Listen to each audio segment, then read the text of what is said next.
नमस्कार,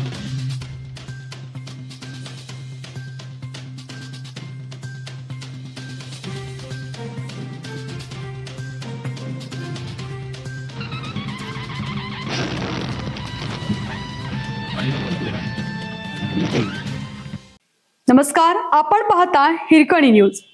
हिरकणी न्यूज प्रत्येक क्षण ताज्या घडामोडी आणि महत्त्वाच्या प्रत्येक बातमीसाठी नेहमी तत्पर.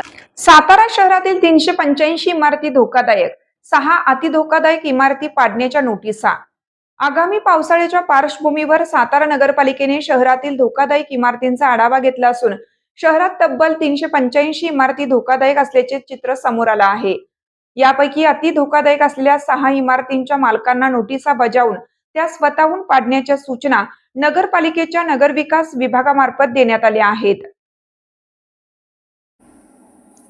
यंदा मान्सूनच्या आगमनास विलंब झाला असला तरी लवकरच पावसाळा सुरू होण्याची शक्यता आहे.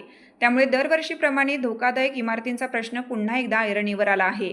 नगरपालिकेने शहरातील अति तातडीच्या आणि धोकादायक इमारतींवर इशारा फलक लावून नागरिकांना सतर्क केला आहे. पालिकेच्या माहितीनुसार शहरातील धोकादायक इमारतींपैकी सुमारे 10 ते 15% इमारती रिकाम्या आहेत.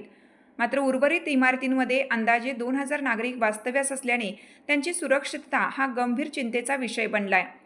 मुख्य अधिकारी विनोद जळक यांनी सांगितलं की धोकादायक इमारतींबाबत पालिकेचे ठोस धोरण असून संबंधित मालमत्ता धारकांना इमारती पाडण्याबाबत वारंवार सूचना करण्यात येत आहेत.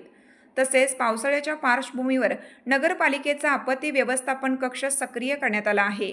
पहिल्या टप्प्यात शहरातील ओढे आणि नाल्यांची साफसफाई पूर्ण करण्यात आली आहे. पावसाळ्यात संभाव्य दुर्घटना टाळण्यासाठी नागरिकांनी धोकादायक इमारतींपासून दूर राहावे तसेच पालिकेच्या सूचनांचे पालन करावे असे आवाहनही प्रशासनाकडून करण्यात आलं आहे.